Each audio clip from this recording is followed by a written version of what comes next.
Hello student, welcome to the polytechnic classes YouTube channel. तो आज के इस वीडियो बहुत ही खास होने वाला है क्योंकि इसमें बहुत सारे चीज़ों को मैं बारे में बताने वाला हूँ। बहुत सारे स्टूडेंट का सवाल होता है, वो सवाल का मैं जवाब देने वाला हूँ। तो आप पूरा का पूरा इस वीडियो में बने रहिए और देखिए क्या होने वाला है। सबसे पहला क्वेश्चन है स्टूडेंट का, 4th सेमेस्टर और 6th सेमेस्टर स्टूडेंट एग्जाम की तैयारी कैसे करें। बहुत सारे स्टूडेंट का सवाल होता है कि सर मैं 4th सेमेस्टर में हूँ लेकिन पढ़ नहीं पा रहा हूँ, मैं 6th सेमेस्टर में हूँ पढ़ नहीं पा रहा हूँ, कैसे सर मैं प्रिपरेशन करूँ एग्जाम का। क्योंकि सितंबर में एग्जाम होने वाला है, लास्ट सितंबर में, तो उसका प्रिपरेशन कैसे करूँ, अभी तक स्टार्ट नहीं किया हूँ। कुछ लोगों का है कि सर स्टार्ट कर दिए हैं लेकिन हमको पता ही नहीं चलता है, पढ़ते हैं भूल जाते हैं, उसके बारे में बताएंगे। और नेक्स्ट है ऑब्जेक्टिव एंड सब्जेक्टिव को कम समय में कंप्लीट कैसे करें। ये मैं बताने वाला हूँ कि ऑब्जेक्टिव को कैसे कंप्लीट करना है, सब्जेक्टिव क्वेश्चन को कैसे कंप्लीट करना है, उसके साथ साथ सेमेस्टर एग्जाम के साथ साथ सरकारी जॉब की तैयारी कैसे करें। अब बहुत सारे बच्चा 6th सेमेस्टर में आ गए हैं तो वो लोग सोच रहे होंगे कि अब तो मेरा फाइनल है, इस एग्जाम के बाद प्रिपरेशन के में लग जाएंगे, तो साथ साथ कैसे तैयारी करें जॉब का उसके बारे में बताऊंगा। टीपीसी के टीचर से गाइडलाइन आप कैसे प्राप्त कर सकते हैं ये भी मैं बताऊंगा आपको। और एग्जाम के टाइम में सर लाइव रिवीजन क्लास होगी कि नहीं होगी, ये बच्चों का सवाल है। तो चलिए एक एक करके मैं आपको बताता हूँ। सबसे पहला नंबर, 4th सेमेस्टर और 6th सेमेस्टर स्टूडेंट एग्जाम की तैयारी कैसे करें, यही है ना। तो 4th सेमेस्टर और 6th सेमेस्टर वाले बच्चों एग्जाम की तैयारी कैसे करें, इसका मैं आपको जवाब देने वाला हूं। सबसे पहले तो आपको क्या करना है, आपको जो भी पढ़ाया गया है अभी तक, उसको आप इतना अच्छा से कंप्लीट करें, कि उससे ट्यूशन आए तो छूटे नहीं। देखिए, अगर आप 4th सेमेस्टर के बच्चे हो या 6th सेमेस्टर के बच्चे हो तो अभी तक आपको जो भी आपको पढ़ाया गया है, जो भी एप्लीकेशन पे दिया गया है, उसको इतना कंप्लीट कर लेना है कि अगर उससे सवाल आए तो उससे सवाल छूटना नहीं चाहिए। तो सर कैसे नहीं छूटेगा, उसके लिए क्या करना पड़ेगा, तो उसके लिए क्या करना पड़ेगा, लिख लिख कर बार बार रिवीजन करें। लिख कर बार बार रिवीजन करना है। क्या करना है, 5 बार 6 बार 7 बार, जब तक आप उसको कंप्लीट नहीं कर ले तब तक आपको लिख के बार बार रिवीजन करना है। क्योंकि आपके पास समय भरपूर है जी, हमको पता है, आपको भी पता है कि समय भरपूर है। तो आप एक टॉपिक को 5 से 6 बार लिख के जरूर रिवीजन करें, तो वो आपको टॉपिक पूरा का पूरा इसमें चला जाएगा। और ये इसमें चला जाएगा तो आप एग्जाम में अच्छे से लिख सकते हैं। उसके साथ साथ आपको जो भी पढ़ाया गया, जो भी क्वेश्चन पढ़ाते समय दिया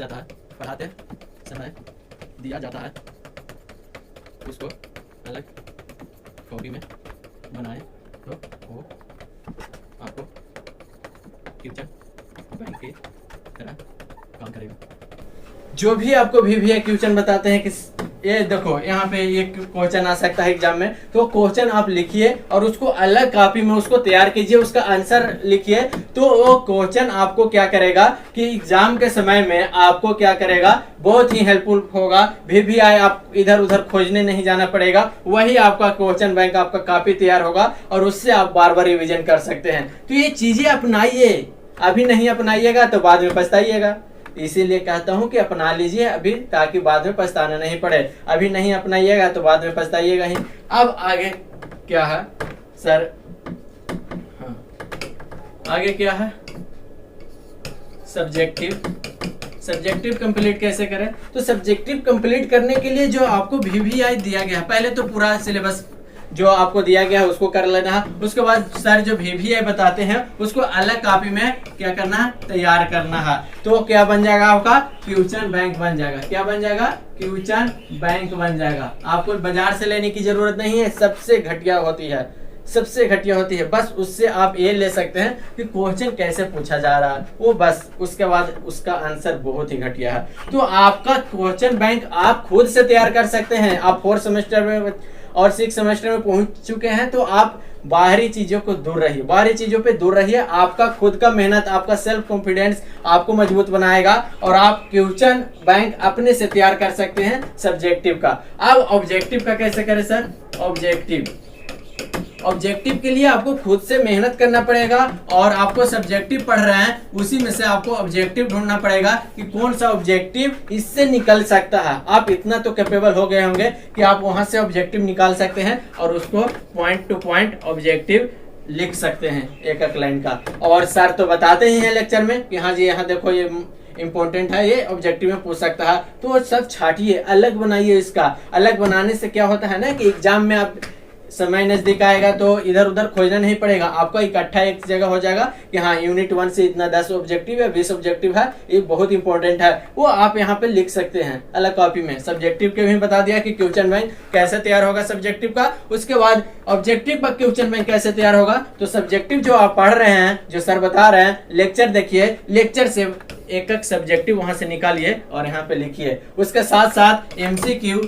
सेट आपको एप्लीकेशन पे मिलेगा, वहां से आप बनाइए और उसको बनाने के बाद आप अपने कॉपी में उसको लिखिए और उसका आंसर लिखिए, ताकि आप एक बार कॉपी जब पलटिएगा एग्जाम में तो सारा का सारा माइंड में पूरा का पूरा छपे जाएगा और आपका एग्जाम बेहतर जाएगा। चलिए आप ये समझ गए होंगे। अब आगे हम लोग चलते। अब आगे क्या है, ऑब्जेक्टिव सब्जेक्टिव को कम समय में कैसे तैयार करें, ये भी आप लोगों को पता हो गया। उसके बाद सेमेस्टर एग्जाम के साथ साथ सरकारी जॉब की तैयारी कैसे करें, तो सेमेस्टर एग्जाम के साथ साथ सरकारी जॉब की तैयारी कैसे करें ये आपको बताते हैं। सेमेस्टर एग्जाम में आपको थर्ड सेमेस्टर में जो पढ़ना है 5 सब्जेक्ट, वहीं से आपका जॉब की तैयारी शुरू हो जाती है। अगर वो अच्छे से आप लोग पढ़ते हैं, बेसिक वही है आपका 5 सब्जेक्ट, वो आपको बहुत ही आगे जाकर हेल्पफुल होगा। तो जो लोग वो अच्छे से नहीं पढ़े हैं तो सबसे पहले तो वो पढ़ना पड़ेगा। उसके साथ साथ जैसे जैसे आप 4th semester, 5th semester, 6th semester, वो मेन जो होता है माइक्रो कंट्रोलर हो गया या फिर data networking and data computer networking, data communication हो गया, ये सबसे आपको क्वेश्चन मिलेगा। सी लैंग्वेज से अभी ज्यादा पूछ रहा है और लैंग्वेज ये सब आपको पूछेगा। तो सरकारी एग्जाम की तैयारी कैसे करें, आपको जब सेमेस्टर में रहते हैं तो उसी समय से आपको तैयार कैसे करना है, तो आपको तैयार करना है कैसे, आपको पूरा बेसिक पहले कंप्लीट अच्छा से बेसिक कंप्लीट अच्छा से करने पड़ेगा। उस बेसिक कंप्लीट करने के लिए आपको क्या करना है, थर्ड सेमेस्टर को अच्छा से रीड करना होगा। उसके बाद VK मेहता आपको अच्छा से उसको पढ़ना पड़ेगा। बेसिक कंप्लीट करने के लिए थर्ड सेमेस्टर आपको पूरा अच्छा से कंप्लीट होना चाहिए, VK मेहता आपको पूरा कंप्लीट होना चाहिए, आपका बेसिक यहाँ से क्लियर हो जाएगा। और आपको सेमेस्टर के साथ साथ ये जॉब की तैयारी के लिए बहुत बेनिफिट होता है। और उसके साथ साथ जो भी सब्जेक्ट आता है, माइक्रो कंट्रोलर हो गया, माइक्रो प्रोसेसर हो गया या डिजिटल कम्युनिकेशन हो गया, वहां से आप जो मैं बोला कि ऑब्जेक्टिव कैसे निकाले, तो ऑब्जेक्टिव वहां से निकालिएगा, वो आपका एक नोट्स बन जाएगा ऑब्जेक्टिव का, वहां से आप लोग अच्छे से तैयारी कर सकते हैं जॉब का। इस तरह से आप वहीं से तैयारी करते रहिए, सेट लगाते रहिए, टेक्स्ट बुक पे आप सेट ले लीजिए या फिर कहीं से भी आप बुक से भी कर सकते हैं। जो आपको पीछे वाले वीडियो में बताया गया कि बेस्ट 5 बुक कौन कौन सा है, उस बुक को प्रिपेयर कीजिए सेमेस्टर से ही, तो आपको और भी अधिक जानकारी होगा और सेमेस्टर के साथ साथ आपको जॉब की भी तैयारी होगा। और जैसे ही 6 सेमेस्टर आप पास करिएगा, वो फिर आपको रिवीजन करना होगा, सिर्फ रिवीजन, तो आपको अच्छा से तैयारी हो जाएगा। TPC टीचर से गाइडलाइन कैसे प्राप्त करें, TPC टीचर से गाइडलाइन प्राप्त करने के लिए आपको एक नंबर दिया जाता है 9240478883। इस नंबर पे आप लोग अपना नाम, कॉलेज और सेमेस्टर सेशन भेज दीजिएगा, आपको ग्रुप में ऐड कर दिया जाएगा। उस ग्रुप में बहुत सारे गाइडेंस मिलते रहता है, या फिर डायरेक्टली आप बात कर सकते हैं हमारे टीचर से, सारे टीचर का नंबर प्रोवाइड रहता है ग्रुप में, ठीक है। वहां से आप किसी भी जानकारी, कोई भी जॉब रिलेटेड या किसी भी तरह से वहां से जानकारी आप प्राप्त कर सकते हैं। तो TPC टीचर हमेशा स्टूडेंट को गाइडलाइन करने में पीछे नहीं हटते हैं, हमेशा तत्पर रहते हैं। उसके बाद एग्जाम के टाइम में लाइव रिवीजन क्लास होगी, तो आपको निर्भर करता है, ये आप पे निर्भर करता है, क्योंकि बहुत सारे स्टूडेंट, बहुत कम ऐसे स्टूडेंट हैं, मात्र 10 से 20% एक्टिव स्टूडेंट हैं। 100% में अगर निकाला जाए, 100% में से मात्र 10 से 20% एक्टिव स्टूडेंट हैं। तो आप बताइए कि किस तरह से हम लोग मेहनत करें। मेहनत करने का फायदा नहीं होता है, बट हमारा तो काम है, जरूर होगा। तो आप जगिए, पढ़िए, नहीं तो फिर दिक्कत हो जाएगा। 2024 में वैकेंसी बहुत आने वाला है, 23-24। तो अगर आप 6 सेमेस्टर में हैं तो आपको जरूर पढ़ना पड़ेगा, नहीं तो फिर अलग रास्ता अपनाना पड़ेगा। तो ये 5 अच्छे सवाल थे आपका, और ये सवाल आपको बहुत ही अच्छा लगा होगा तो अपने दोस्तों में शेयर कीजिएगा। और भी कोई क्वेश्चन रह गया होगा तो कमेंट बॉक्स में अपना क्वेश्चन जरूर करिएगा, अगला वीडियो में हम उस क्वेश्चन को जरूर सोल्व करेंगे। तो आप लोग द पॉलिटेक्निक क्लासेस के साथ जुड़े रहिए। थैंक यू, जय हिंद।